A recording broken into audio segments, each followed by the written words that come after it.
쳐다봐도 욥과 같이 고통을 당하는 사람이 있었을까라고 할 정도로 욥은 하나님 앞에 철저하게 시험을 통해서 많은 고난을 받은 사람이었습니다. 욥기의 기록 목적은 왜 의인이 고통을 받는가입니다. 정말 하나님은 살아계셔서 공의와 인자와 진리로 그 인생들을 다스리고 계신가? 이게 바로 욥기의 기록 목적이자 그 문제에 해답을 주려는 것입니다. 현대적인 언어로 표현하면 종교 철학적인 문제죠. 제가 지난주에도 잠깐 얘기했지만 인간은 왜 이 땅에 사는가? 무엇 때문에 사는가? 무엇을 위하여 살고 어디로 가는가에 끊임없이 고민하는 그 고민이 욥기 안에도 포함이 되어 있습니다. 우리가 욥을 읽어보면 욥은 참 경건한 사람이었습니다. 자녀들이 잔치를 하거나 뭔가 음식을 나누고 친구들과 무언가를 나누었을 때 혹시나 여호와 앞에 범죄하였을까 봐 그 수대로 하나님 앞에 번제를 드리고 악에서 떠나려고 애썼던 사람입니다. 그런데 이 욥이 하나님 앞에 엄청난 시련을 받습니다. 그러나 욥은 이런 상황 속에서도 하나님을 원망하거나 불평하지 않았습니다. 그래서 우리는 욥을 통해서 어떻게 하면 우리의 신앙이 장성한 신앙으로 성숙한 신앙으로 나아갈 수 있는지를 살펴보고자 합니다. 사도 바울은 에베소서 4장 13절에 보면 하나님의 아들을 믿는 것과 아는 일에 하나가 되어가는 것을 온전한 사람이라 칭합니다. 텔레이오스라는 이 헬라어 온전함은 성숙함이라는 단어를 또한 갖고 있습니다. 그 다음 절 14절 15절에 보면 이는 우리가 이제부터 어린아이가 되지 아니하여 사람의 괴술과 간사한 유혹에 빠져 모든 교훈의 풍조에 밀려 요동치 않게 하려 함이라. 오직 사랑 안에서 참된 것을 하여 범사의 그에게까지 자랄지라. 그는 머리니 곧 그리스도이시니라 라고 말씀합니다. 장성한 분량으로 성숙한 신앙으로 나아갈 수 있는 첫 번째가 뭐냐? 어린아이의 신앙으로 남아있지 않는 것입니다. 우리가 많이 들어본 말 아닙니까? 신앙에 있어서 어린아이라는 말은 속임수와 간사한 유혹에 빠져 세상의 교훈의 풍조에 밀려 이리저리 흔들리는 신앙을 어린아이 신앙이라 합니다. 우리가 너무 이 복음을 쉽게 우리는 받은 것 같아요. 예수 믿으면 죽임을 당하고 어려움을 당하고 안 하셔도 돼요. 네. 아픔을 당하면 예수 믿는 게 정말 귀하고 소중한 것을 깨달을 것입니다. 근데 우리는 이 땅에서 한국이나 미국에서 하나님을 알고 복음을 너무 쉽게 받았습니다. 그래서 복음까지 너무 쉽게 보려고 하는 경향이 있습니다. 여러분, 예수 믿는다는 게 신앙의 믿음을 지켜간다는 게 쉬운 게 아니잖아요. 가끔 정말 하나님께서 불시험으로 우리를 한번 훅 불어버리면 여기에 몇 명이나 그 불시험에 견디어 남아있을까라고 걱정도 되기도 합니다. 물론 저를 포함해서입니다. 하나님 앞에 누구나 당당하게 내 믿음을 자랑할 수가 없습니다. 복음을 너무 값싸게 여기고 우리 신앙에 믿는 것을 너무 값싸게 여긴다면 우리는 어린아이 신앙으로 전락할 수밖에 없습니다. 성숙하지 못한 사람은 진리와 비진리를 구분하지 못합니다. 그래서 하나님의 음성과 사단의 음성을 구분하지 못해서 이단에게 잘 넘어가기도 합니다. 우리 조아가 지금 한국에 가 있지 않습니까? 교환학생으로 지금 연세대에 있는데 어느 날 이제 교회를 제가 찾아가야 되는데 제가 고민이에요. 요즘은 교회라는 이름을 걸고 엉뚱한 것을 가르치는 것이 너무 많기 때문에 그래서 이제 그 무슨 인터내셔널 처치라고 해서 영어로도 아이들과 설교하고 대화하고 그래서 이제 미국에서 온 아이들이 그 교회를 많이 간다고 합니다. 그래서 이제 홈페이지를 저에게 보내줘서 제가 홈페이지를 이렇게 쭉 보고 있는데 그냥 그분의 이름을 쳤더니 여러 가지 많은 이렇게 여러 가지가 뜨는데 바로 잘못된 곳이구나. 그래서 조아에게 거기는 가지 마라 이렇게 말했습니다. 겉은 교회 같고 목사라는 이름으로 강단에 서서 설교를 합니다. 그런데 그 뿌리는 저 깊은 곳은 복음이 아닌 가짜 복음을 가지고 성도를 유린하고 하나님의 말씀을 엉뚱하게 전하는 곳이 너무 많습니다. 우리가 어린아이로 있으면 이런 것을 분별하지 못하고 그곳으로 넘어갈 수 있고 그 유혹에 빠질 수가 있습니다. 오늘 사도 바울은 성숙함에 이르려면 범사의 머리이신 예수 그리스도께로 자라가라라고 말합니다. 범사에 성숙해지는 것, 그것은 바로 그리스도와 함께 자라나는 것입니다. 오늘 여러분과 함께 나눌 이 욥은 우리의 믿음의 대선배 아니십니까? 이 욥이 장성한 분량에 충만한 데까지 이르고 성숙한 신앙으로 나아갈 수 있었던 그 힘의 원천은 무엇인지, 그 욥의 신앙이 무엇인지를 저와 여러분이 함께 오늘 말씀을 통해서 나눠보고자 합니다. 욥은 어려움 가운데 하나님의 은혜의 때를 보았습니다. 그리고 그 은혜의 때를 기다리며 하나님을 찬양했던 인물이었습니다. 그래서 욥을 욥되게 하고 욥을 하나님의 말씀으로 힘있게 하고 성숙한 분량으로 나아가게 했던 그 첫 번째가 뭐냐? 바로 욥의 재물관입니다.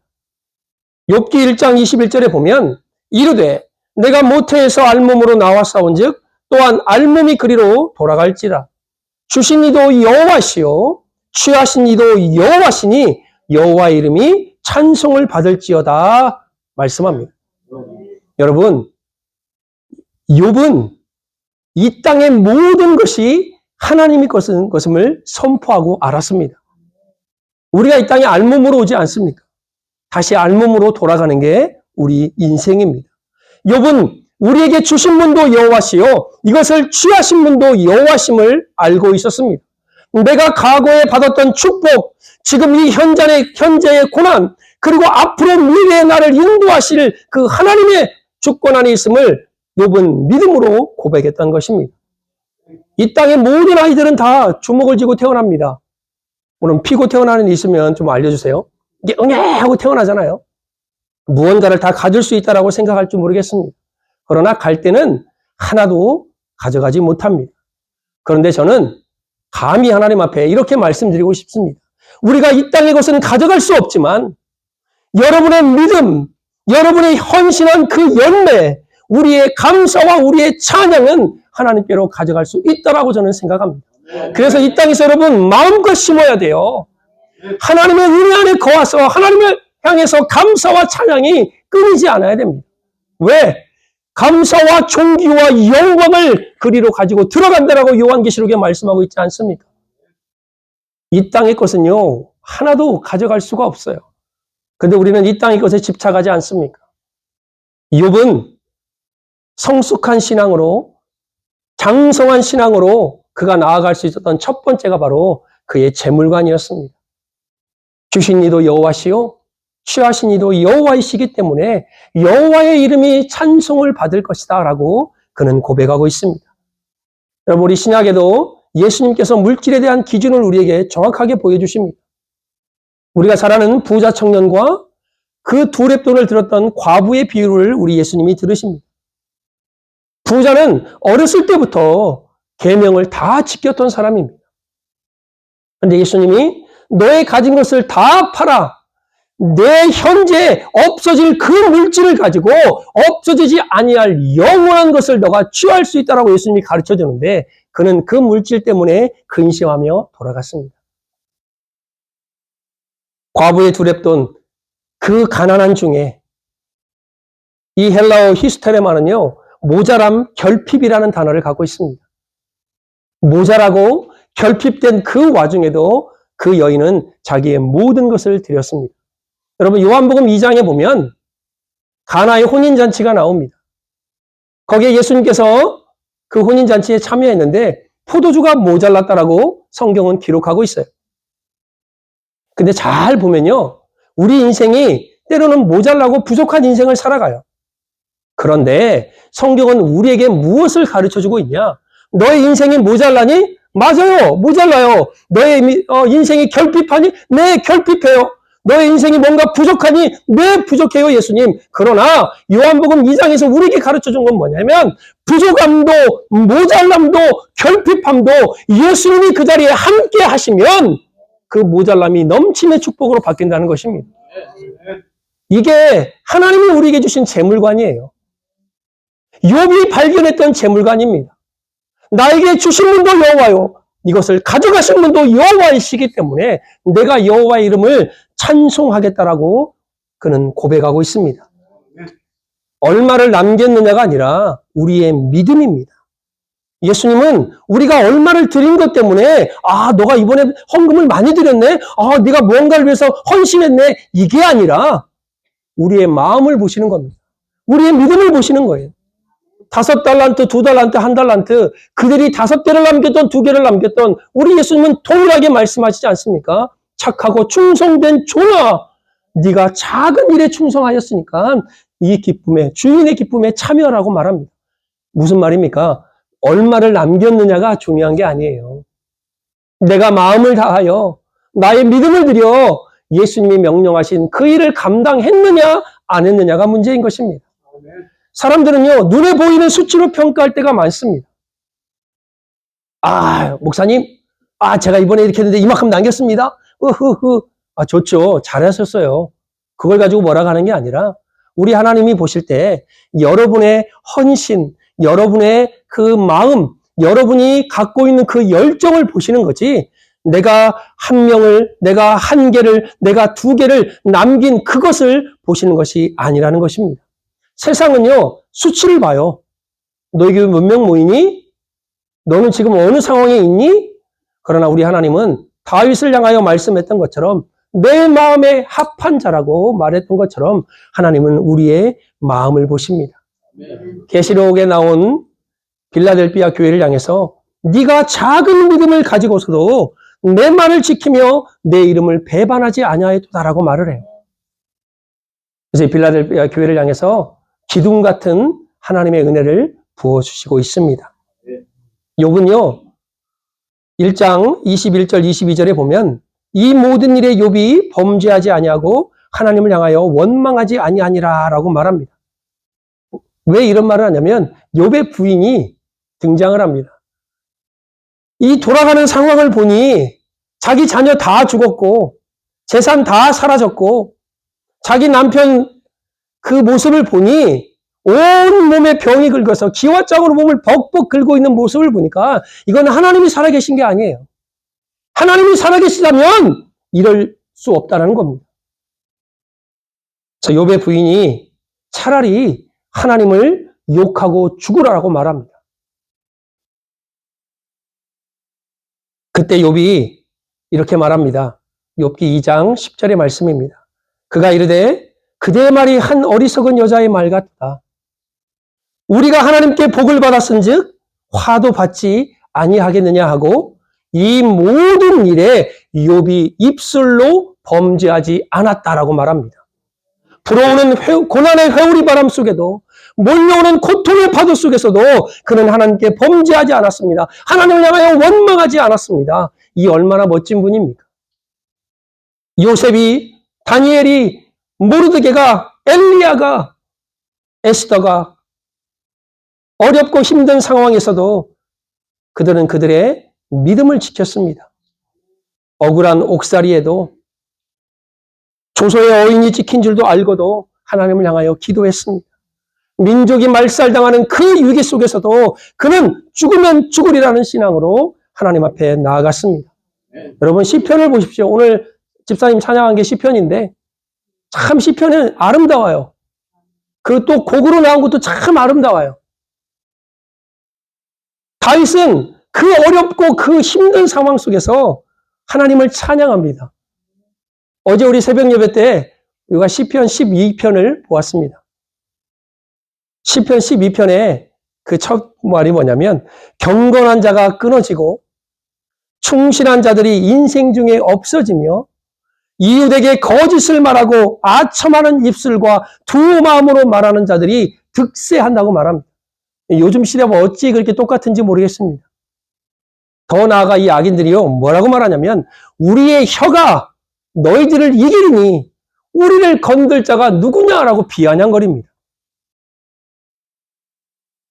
그러나 여호와의 말씀을 붙들었던 시편 기자의 입술은 달랐습니다. 여호와여, 우리를 도와주옵소서. 여호와여, 악인들의 악을 끊으시고 여호와여, 우리를 위하여 이제 일어나옵소서. 의인들을 안전한 지대로 옮겨주시고 그들을 영원까지 보존하여 주옵소서. 이게 바로 의인들의 고백입니다.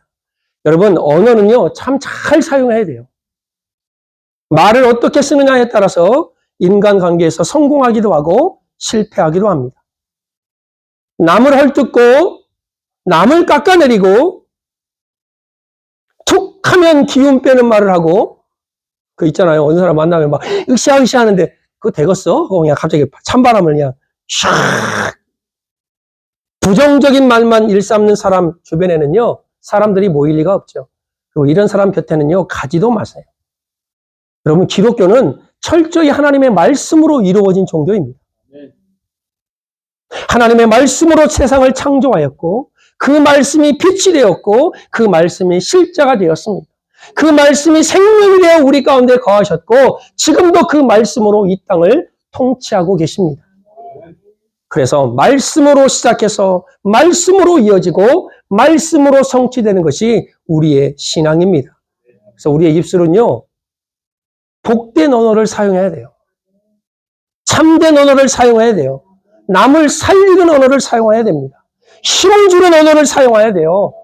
적과 꿀이 흐르는 언어를 사용해야 됩니다. 욥은 그가 장성한 믿음으로, 성숙한 믿음으로 올라갈 수 있던 첫 번째가 그의 재물관이라고 말씀드렸습니다. 두 번째는요, 그의 내세관입니다.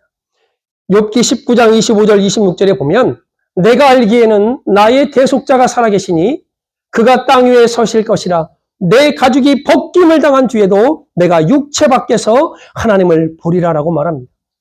지금 이 썩어 문드러지는 육체가 아니라 이 육체 밖에서 하나님을 보겠다라는 그 부활의 신앙입니다.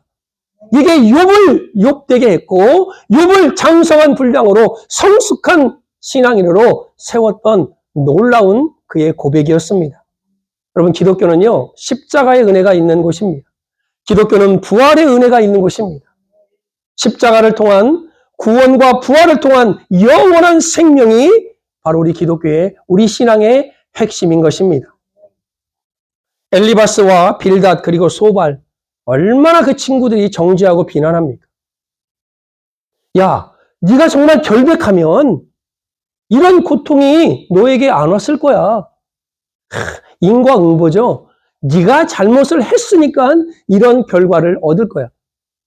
이게 우리 한국 사람들에게도요, 우리가 살아왔던 인생이 그런 신앙관에서 살아왔기 때문에, 그런 그 종교적인 바탕에서 살아왔기 때문에 누가 아프거나 누가 뭔가 잘못되면 그 사람은 뭔가 잘못이 있어서, 뭔가 문제가 있어서 그런 일을 겪을 거라고 생각을 합니다. 아주 그러면요, 이게 아주 심각한 오류에 부닥치게 돼요. 성경은 하나님이 주신 시험을 통하여 하나님 앞에 더 믿음이 견고해지는 사람들이 너무나 많이 등장을 합니다.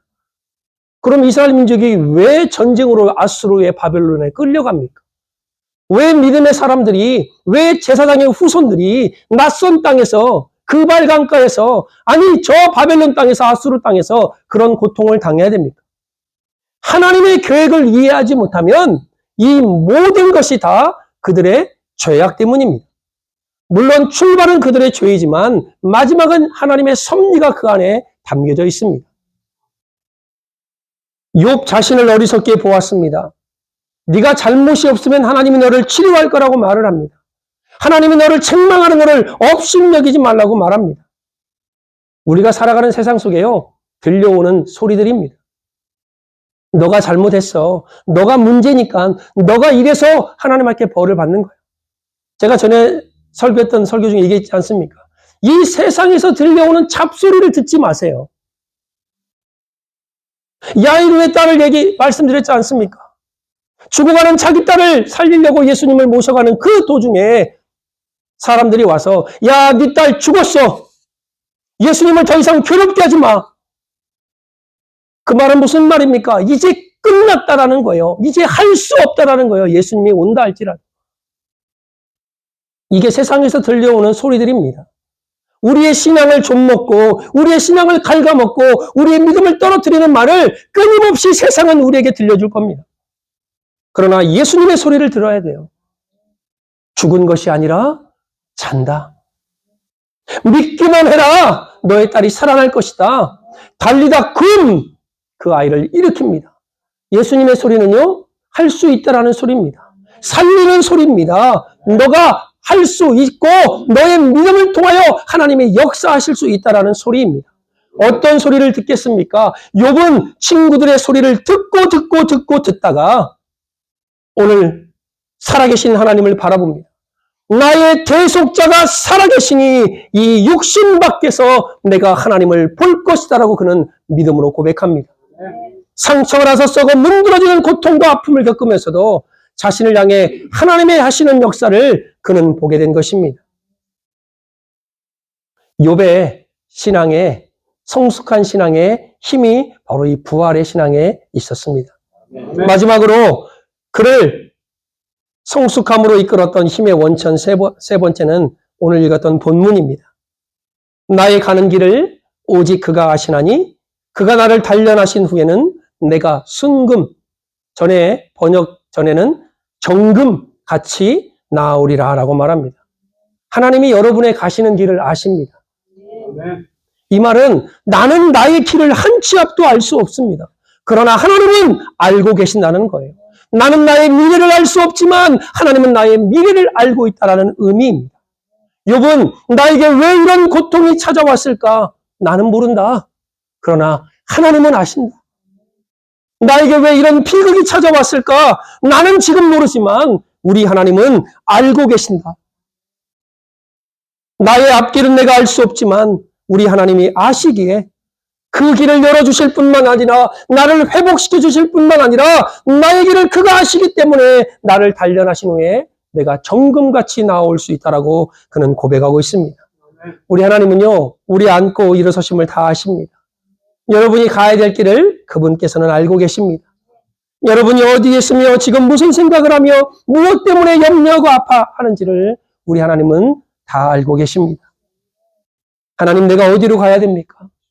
하나님, 내가 무엇을 위해 살아가야 됩니까? 이 모든 것을 고민하지만 우리 하나님은 알고 계시기에 그분을 의지하시기 바랍니다. 그분을 붙드시길 바랍니다. 그가 나를 단련하신 후에 내가 정금같이 나아오리라. 여러분, 하나님 앞에 정금같이 순금같이 나아가려면 우리의 신앙의 불순물의 찌꺼기를요 제해버려야 됩니다. 잠언 25장 4절에 보면 은에서 찌꺼기를 제거하라. 그리하면 장색에 쓸만한 그릇이 나올 것이라 라고 말씀합니다. 우리의 신앙의 찌꺼기들이 무엇인지 저와 여러분들이 더 잘 알지 않습니까? 하나님, 나의 악한 습관, 나의 잘못된 언어, 나의 행동들, 이 불순물들을 제하여서 복된 습관으로, 복된 언어로, 복된 행동으로 바뀌게 하여 주옵소서. 정금같이 나아오려면 주의 길을 걸어가야 됩니다.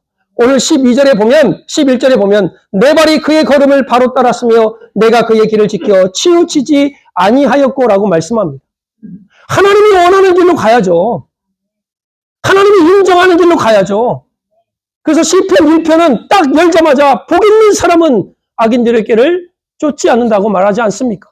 죄인들의 길에 서지 않고 오만한 자의 자리에 앉지 아니하고 오직 여호와의 율법을 즐거워하여 그 율법을 주 야름 묵상한다라고 말씀하고 있지 않습니까?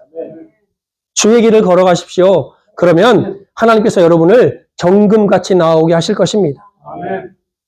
또한 하나님의 말씀을 귀히 여기십시오. 오늘 12절에 보면 내가 그의 입술의 명령을 어기지 아니하고 정한 음식보다 그의 입의 말씀을 귀히 여겼도다라고 말씀합니다. 내가 먹기로 작정한 음식보다 부정하고 정한 음식 중에 내가 정한 음식을 먹는 것보다 더 하나님의 말씀을 귀히 여겼다라고 말씀합니다. 그래서 저희 교회가 강조하는 게 그거 아닙니까? 하나님의 말씀을 읽으십시오. 하나님의 말씀을 들으십시오. 하나님의 말씀을 암송하십시오. 제가 한 달 동안 성경을 일독을 하고 성경 구절, 암송 구절 했더니 한 1200구절이 넘더라고요. 야, 이걸 다 어저께 다 풀이나웃을 해가지고, 하나님, 이걸 도대체 언제 다 외우죠? 암송하죠? 제가 주님 곁에 갈 때까지 해봐야죠, 뭐. 그래서 우리 장로님하고 어제 새벽 예배 끝나고 이런저런 얘기하는데 장로님은 신약을 좀 많이 더 말씀을 많이 암송한데 그래서 그러면 일단 마태복음부터 시작해야 되겠구나. 그냥 마태복음이 마가, 누가, 요한에 거의 80, 90%가 다 포함되어 있으니까 마태복음 시작하고 시편을 시작해야 돼요. 시편은요, 이 정말 여러분 암송할수록 여기서 뭐가 꿈틀꿈틀 거립니다. 하나님의 말씀을 읽고 암송할 때요, 내가 알지 못하는 그 영적인 능력이요, 이 안에서 요동을 쳐요. 알 사람이 없도다. 샘표관장, 맛을 봐야 맛을 알죠, 맛을 봐야. 하나님의 말씀을 읽는 맛을 봐야 말씀을 읽죠. 하나님의 말씀을 암송하는 맛을 봐야 암송하지 않겠습니까? 그 맛을 아는 사람은요, 찾게 돼 있어요. 여러분, 월남쌈 맛있는데 알면 가요, 안 가요? 또 한 번 더. 가잖아요. 스테이크 잘 하는데, 이야, 여기 다시 한번 오고 싶다. 언젠가 또 다시 한번 찾아갑니다. 한국 음식 잘하는 집, 제가 아는 저기 뉴힐에 한국 음식 잘하는 집이 하나 있어요. 나 그 집 가서 나물을 또 한 번 먹고 싶어. 그 집 다시 찾아가고 싶어요. 왜? 맛있으니까. 하나님의 말씀을 읽을 때 그 맛을 내 입에서 달기가 꿈과 같더라. 말씀을 보게 되어 있습니다. 말씀을 암송할 때요, 여러분 그 맛을 알게 되면요, 말씀을 암송하죠. 하나님의 말씀을 귀히 여김으로 정금같이 나오는 하나님의 은혜를 경험하게 될 것입니다. 네. 여러분 욥기 마지막에 보면요, 욥의 선포는 우리의 마음을 너무 뜨겁게 해요.